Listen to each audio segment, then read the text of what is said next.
Assalamualaikum warahmatullahi wabarakatuh. Wes. Kena tinggu istirahat. Heeh. Iki mau aku entuk WhatsApp. WhatsApp saka Mas Agus. Mas Agus ki sapa? Streaming. Nah, iki. Mas Gading lagunya manut lho. Saweran 300.000. Wah matur sembah nuwun saking Mbak Linda Singapura. 300.000 masuk kas. Oh, kas kok iki pokoke kok 300 iki.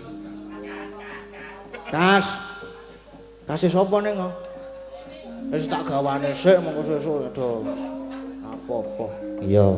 Lagune arep apa, Gong? Lagune sing gayang-gayang no. Lewong. Nggih lewong mengirin pas ngen penutupan mengkir lewong. Saniki sing kira-kira gayeng tur ya gayeng. Aku kok kepengin anu ya, Truk. Apa? Rengu-rengu. Rengu, heeh, rengu kuwi. Mbak Katon iki sing nyekar iki. Rengu saged mboten? Saged nggih saged, pun saged. Oh, dereng saged. Saged. Dereng saged. Jare dereng saged apa saged? Apa naget? Ya iki berarti diganti sing jajare Mbak Yesa pripun? Pripun, Mbak? Ampun gumujeng. Ampun gumujeng. Oh ya wis. Ganti wae nekno. Ganti podang kuning. Podang kuning, Kang. Heeh. Podang kuning nang jumeneng kuduan. Ya. Wah, kae. Ora apa-apa, ora apa-apa. Ayo Mbak Laras. Di jumeneng kan apa jenenge? Podang kuning. Nggih. Siap mboten Mbak Laras? Nggih, Mas Dalang. Siap. Wah, iya. Nggih. Jumeneng Mbak Laras sepoti disepoti no nek jumeneng ngene iki. Ayo.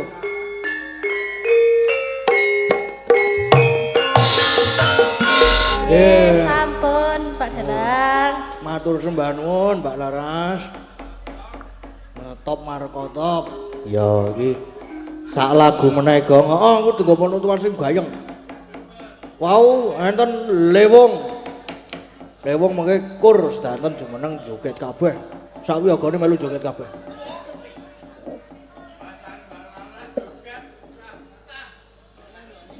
Waduh. Nggih, sakniki lewong. Monggo Mbak-mbak sinten katuran jumeneng. Jumeneng. Jumeneng. Ayo, sepote.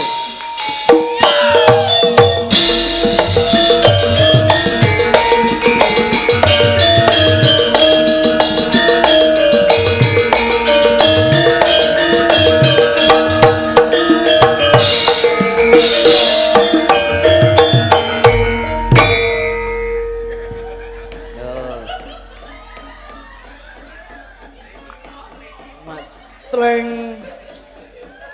Jenenge ngene iki suwuk minimalis. Iya. Nggih, sakniki lewong nggih, Mbak-mbak.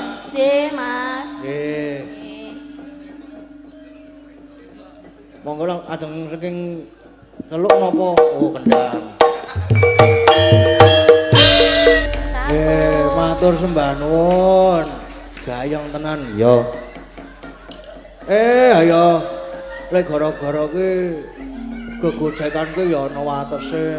Nek kladuk ya ora apik, Truk. Heeh. Tur iki ya ngoyak wektu barang iki, Kang. Heeh. Jam 1 tancap kayon, heeh. Sebo apa, Gong? Ayo sebo. Nganggo apa? Playon wae yo.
Semareka ten prayitna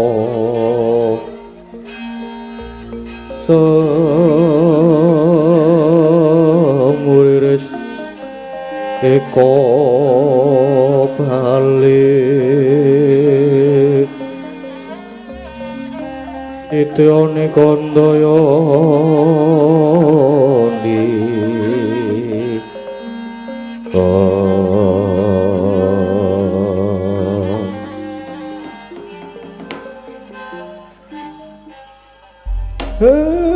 janur gunung kadingaren lah kok darah-darahku Pandora rawuh ning sudungku Ndara wonten wigatos menapa dene rawuh wonten Karang Kadempel mriki Ndara Kakang Semar mangerti ya Kakang puntolan sak kadang rawuh ning Karang Kadempel kene bakal nyuwun pitulungan marang Kakang Semar pitulungan kados pundi lah kok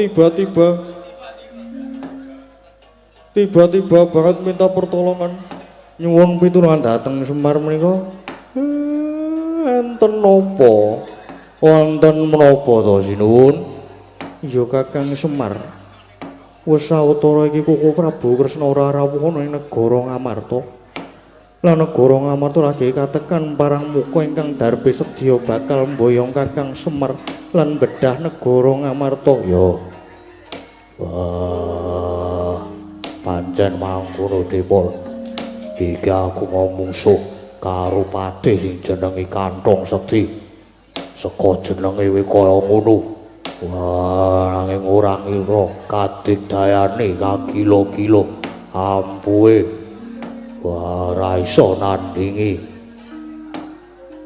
lan maneh sawetara jriteng kakangku ya ora tau rawuh ing negara Ngamarta Janaka iki wis tak kongkon iki wah menyang ning negara Dwarawati jebul Dwarawati suwung kamangka jriteng Kresna kakangku kuwi sing dadi usire para Pandhawa wah Semar Pandhawa dadi bosah basih kaya mangkene Pandhawa kudu kepiye Semar miat langening kalanggiwan agar pantamuncar tinon ler kekunang surem sorote tanpa hadang kasolan pajaring purna ing gegono dasare mangsa katiga sinuwun nggih kula pun tanggap nggih Ndara kula Pandhawa parang mungka ingkang rawan wonten negari Ngamarta menika nggadahi sedya badhe mboyong dhateng pun Semar iya Kakang mangkono arep boyong Semar kok sing arep dibedah malah Ngamarta Nggih, sawetara panjenengandara kula para Pandhawa mapan wonten Karang Kadempel mriki. Mangke kula tak pasrah mawon ajeng diboyong ten pundi mengke kula tak pasrah. Mbok menawa niki mangke dalan ngangge timbuling sinuwun Prabu Kresna. Iya Kakang. Banjur kepiye Kakang? Mangke menawi kula sampun diboyong sampun dirangket panjenengan sedanten nututi parang muga kula wau ngagem aji panglimunan ampun nganti konangan nggih. Mangke panjenengan sedaya nengga wonten alun-alun nggih mawon. Mangkono Kakang Semar. Nggih sinuwun. Mbok menawa niki dadi dalan supaya bisa pepanggihan malih kaliyan nuwun Prabu Kresna pun. Mboten sah kesuwen, mboten sah kuwatir mangke ndak negari Ngamarta ndak selak bedah. Kula tak methuke parang muka kala wau sinuwun. Ya Kakang Semar. Surti hati-hati. Nggih sinuwun. Nggih. Tole Gareng Petruk Bagong kowe doneng kene dhisik ngetutno ndara-ndaramu para Pandhawa iki. Nggih Pak ngestakaken dawuh. Nggih Pak ngestakaken dawuh. Nggih siap Pak. Ya. Aku tak methuke parang muka kaya mau kaya ngapa ta wujude.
Iki sing tak goleki.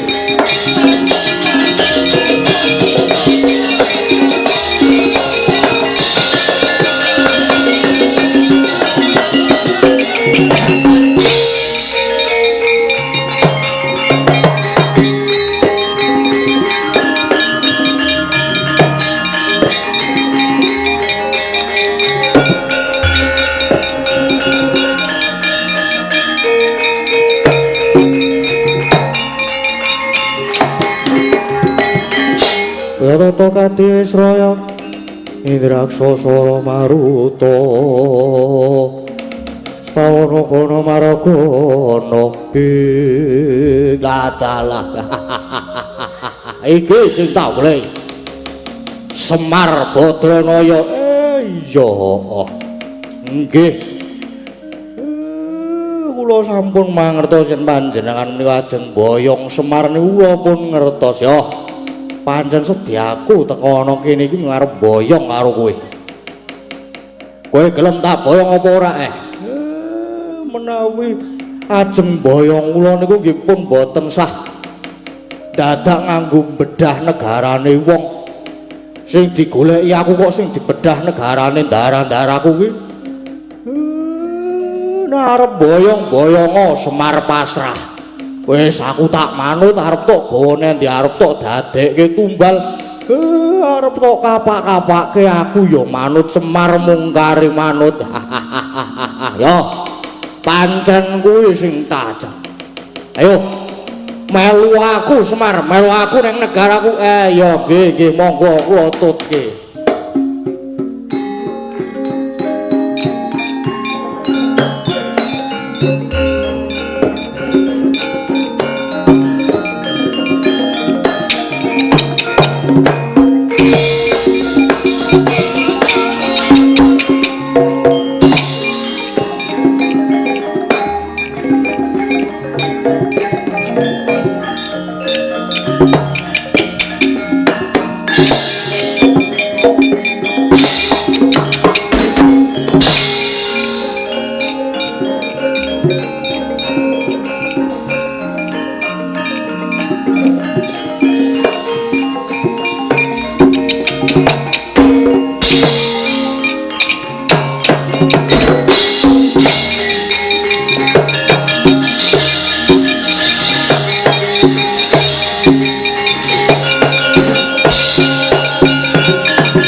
sinuwun. Kuwi kula ingkang sowan iki sinuwun. Menawi pun kewarengaken pirsa jejuluk panjenengan menika Prabu sinten? Jagat Dewa. Yen pancen kowe takon marang jeroku, aku iki jeluk Prabu Naradigya. Dene negaraku iki negara Karangwati. Sinuwun Prabu Naradigya. Negari Karangwati ya. Sinuwun. Lah kok mboten panjenengan piyambak ingkang rawuh wonten negari Ngamarta? Malah dawuh marang patih menika iki, kamangka ingkang darbe sedya mboyong kula menika lak panjenengan. Lan ingkang darbe sedya darbe sedya menapa? Dene kula dipun boyong wonten negari Karangwati menika sinuwun. Pancen dudu ingsun sing teka nang negara Ngamarta, dudu ingsun sing teka nang Karangkadepel. Sebab ingsun wis percaya marang kadigdayane patih Kantong Sekti. Dadi ora sah dadak teka ning negara Ngamarta, ora sah aku dadak teka ning Karangkadepel. Lah warya Semar. Kowe tak bangun negaraku kene mergo aku ki ngimpi. Lho, ngimpi napa to? Dene kakek babar kawursita ning jero ning pasumpenan aku ngimpi nedhang ana sanduring prau. Banjur laku ning prau saya manengah kena ombak. Ana ombak kang nempuh marang prau sing dadekke aku lan prau kuwi mau tiba ana satengahing samudra. Sabanjure ra suwe menawa pawongan ingkang nulungi marang jeneng ingsun pawongan kuwi mau ngaku yen to pamung ing para Pandhawa sing jejuluk Semar Badranaya. Kuwi Semar lan Mangardya. Negaraku kene iki negara Karangwati, para kawulane padha bosah basih. Padha ora jenama apa ning negaraku kene mergo negaraku ora duwe pawongan kang bisa dianggep dadi pamuk. Ora duwe pawongan kang bisa dianggep dadi kusir. Banjur sedyaku mboyong kowe ana negaraku kene, Semar bakal tak dadekke pamong. Gelem ora gelem piye? Saguh apa ora? Sinuwun. Panjenengan rak nggih sampun mangertos to. Yen to kula menika dados pamunging para Pandhawa. Lah terus mangke ndara-ndara kula Pandhawa pripun? Menawi kula dados pamungkin negari Karangwati mriki banjur kados pundi kedadeane negari Ngamarta lan ndara-ndara kula Pandhawa. Oh ladalah. Kowe wis bisa tabah ning negaraku gelem ora gelem kowe kudu lenggah ning negaraku. Ingsun sing duwe purba asesa marang kowe. Mula ora sah dadak kesun kowe gelem apa ora tak dadekke pamong ana negaraku. Menawi kula purun niku enten syaratipun. Syarat sranane apa? Kowe njaluk wujuding Brana Picis apa kudu tak ijoli busana sing sarwa mas sinten lan samanunggalane. Kangge matur Semar. Sinuwun. Boten. Syaratipun niku namung setunggal. Kalih ding kok setunggal. Menapa panjenengan kiat nampani pusaka kula? Walah dalah. Jebul mung arep ngejak congkrah kowe Semar. Yo, kok ngopo pusakamu gage tamakno? Yen pusakamu kowe ora temu marang panjenengan ingsun, kowe Semar kudu dadi pamong ing negaraku. Inggih. Inggih nanging kula nyuwun. Panyuwunan kula ingkang kaping kalih anggen kula namake pusaka niki wonten ngajengipun ndara-ndara kula para Pandhawa. Pripun sinuwun? Yo, ora dadi ngopo? Banjur saiki ndaramu Pandhawa kuwi ana ngendi? Pandhawa saiki ana ngendi? Sareh sakniki ndara-ndara kula Pandhawa sampun mapan wonten ing alun-alun negari Karangwati mriku sinuwun.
Ndara kula Pandhawa.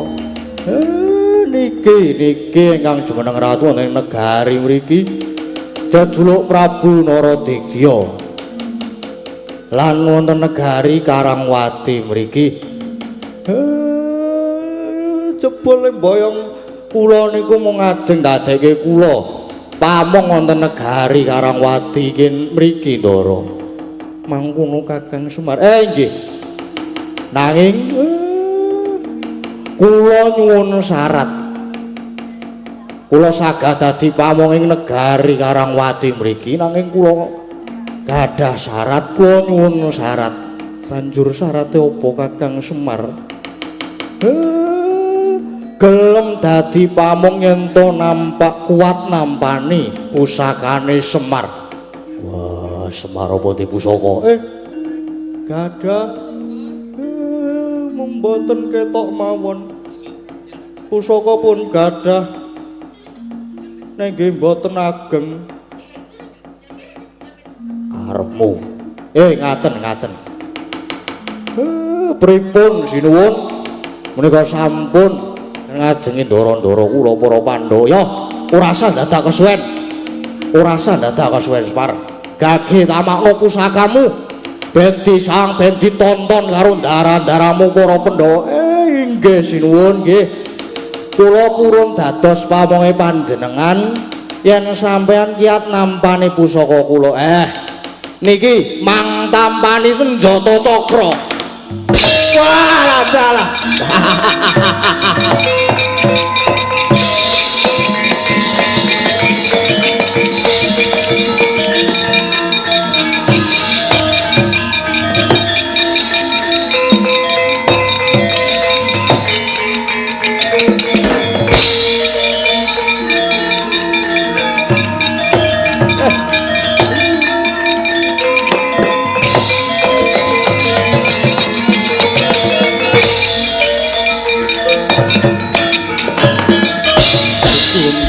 Wenang ya nggih.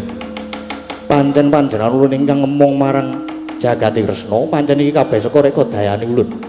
Ulun mun kepengin nyoba marang jeneng kita para Pandhawa yen to ditinggal karo kusire, apa para Pandhawa bisa lumaku tanpa Kresna. Jebul para Pandhawa padha bosah base kaulane negara Ngamarta padha mboya jenak, padha susah Pandhawa ketekan parang kaya mboya isa nrenggalani. Inggih pulun, punta sakadang nyuwun agunging pangaksami.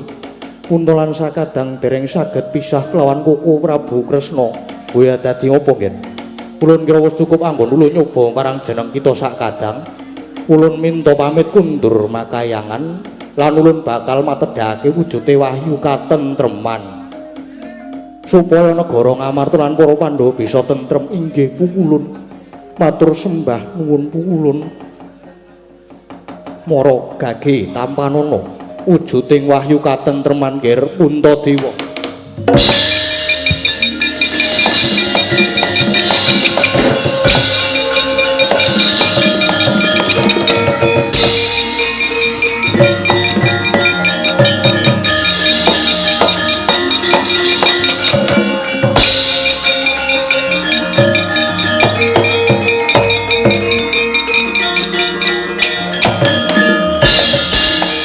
Niki iki jane lakon apa to niki? Mumet dhewe aku iki. Lho. Lah ya wis cetha nek iki lakon wahyu katentreman. Katentreman meneh. Alah. Janaka meneng dhisik. Nggih. Perkudara, piye? Si Adi wis mangerti to. Yen ratu kuwi mesti wae ana patihe. Ratu kuwi mesti wae ana wadya balane kah. Wah, wegah kalah kok mau. arep majune aku kalah. Isin aku. Maju Werkudara ora bakal kalah. Tenan yo.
Werkudara, aduh yang jare sapa ora kalah. Jare sapa ora kalah. Lah ya mbok menawa kok. Nek kalah ya wis to. Wah, piye carane nyingkirke patihmu kae? Lah kowe iki ora ngerti kok. Kakang Semar kon rene.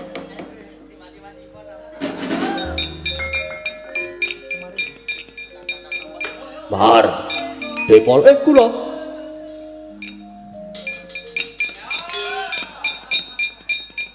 Ki wonge.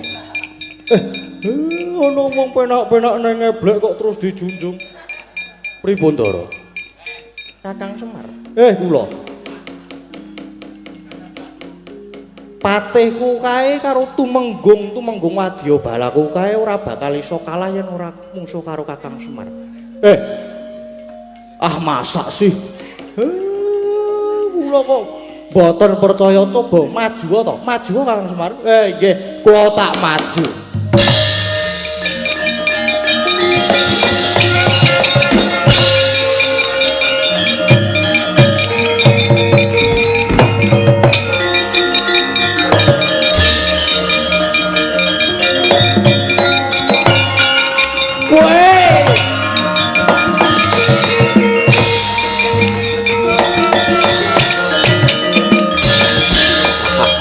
Semar maju perang arep ngopo? Arep kowe iki macak badut, kowe arep macak dadi kaktus, kowe arep macak dadi gotri. Aku ora bakal pangling karo kowe. Ono patih kok jarike mambu oli iki. Kamangka anakku sing ambune oli buka bengkel nang omahe iki mung Petruk. Waduh, mati.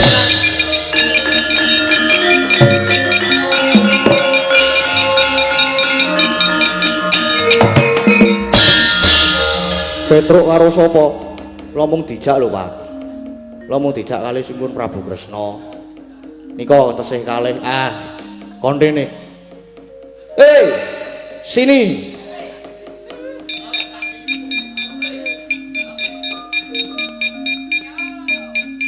Iki yo kok.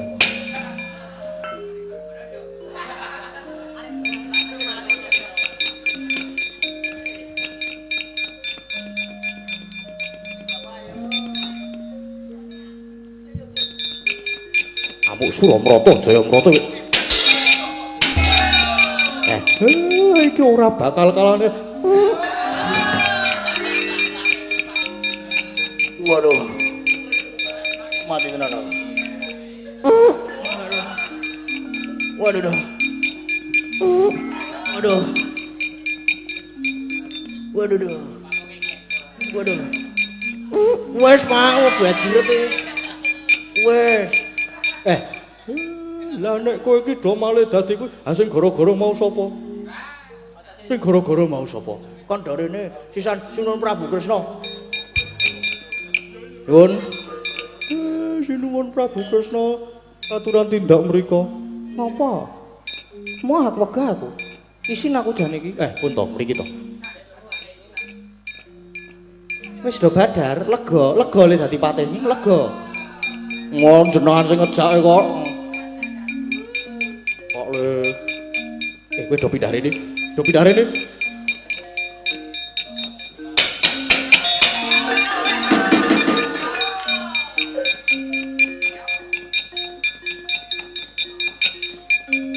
Kedak iki. Iki ngopo dicepakke mban loro? Ono kawane mau ndi sing ireng. Iki.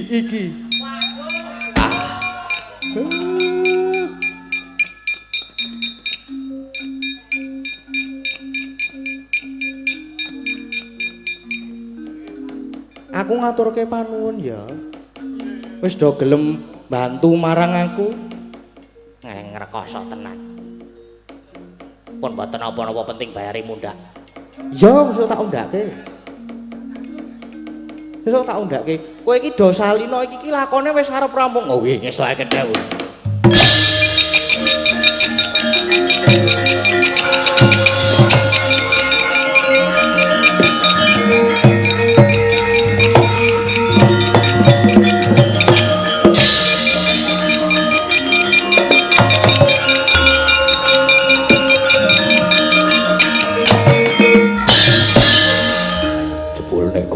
Niku angel wis nuwun. Ya angel. Lah kek petruke kok ora salin. Aku ora iso salin iki kepiye? Kresna. Iki aku tulungono Kresna. Kepiye iki aku Kresna? Sare. Tak walike.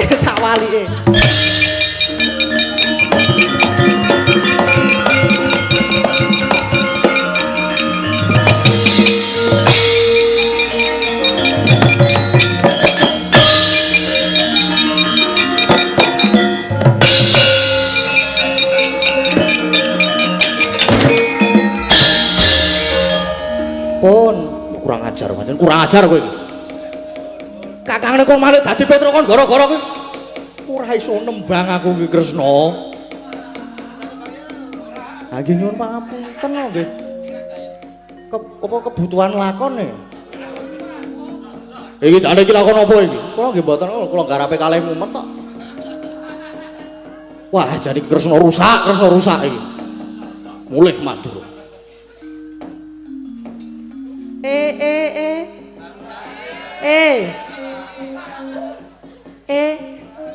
Pun kajenge. Iya. Matur nuwun ya Setyaki. Nggih, sami sabda sami. Ngaturaken sembah sangga pangapun tilu kunjuk. Ya, tak tampa. Wis kono mulih garba ruci. Nggih, ngesoaken dawuh nyuwun pamit nyuwun tambahi pangestu. Ya sing ati-ati aja kaya bocah cilik. Halo. Iki kok hola-halo karo ratune kok hola-halo. Lah aku iki awak semene kok dadi Bagong iki. Ting telekuk lho awakku mau iki. Ya ora apa-apa. Mengko bayare mundak. Oh iya iki. Matur sembah nuwun suwun. Mulih ning Dwarawati. Nggih ngestoaken dawuh. Penting bayare mundak beres. Perkudara. Perkudara. Sik. Nggih. Kae lho. Sawangen kewat ya balaku. Lek kumpul entuk saka ngendi kae mbok diundurke ndak mung gawe reget ning Amarta.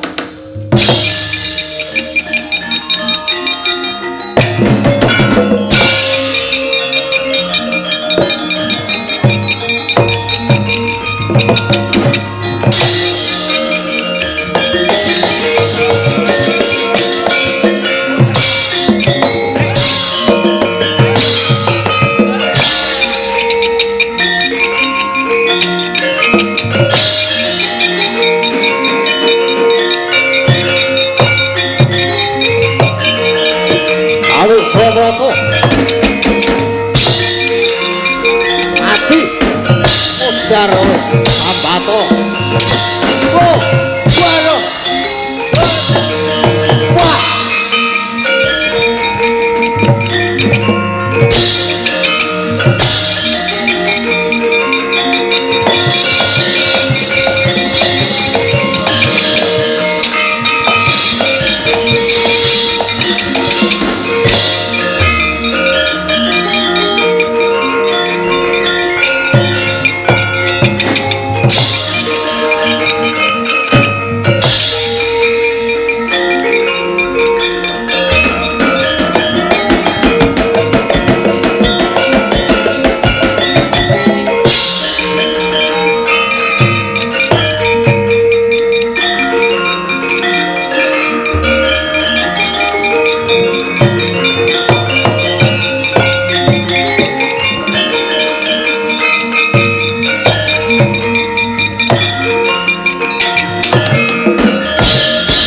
Dara, niki lakone pun rampung. Negara Ngamarta sampun manggih tentrem malih. Mugi tentrem negare Ngamarta. Ugi tentrem kalurahan Wirogunan mriki Ndara ya. Menawi wonten lepati panggen kula sak kanca paring panglipur kula selaku wakilipun kanca-kanca nyuwun agunging samudra pangaksami jar kula kalih kanca-kanca menika inggih tasih dalam tahap pembelajaran. Menawi wonten kirangipun nyuwun pangapunten mugi sakbibare lakon wahyu katentreman menika mugi-mugi kalurahan Wirogunan mriki saya maju, masyarakate guyub rukun matsinamadan daya dinayan.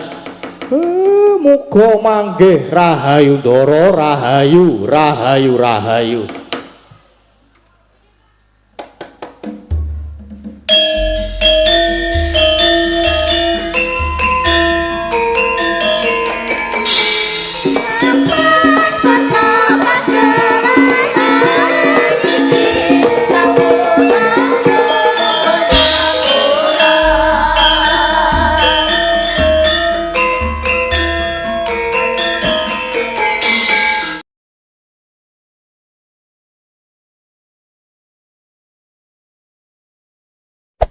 Hey there.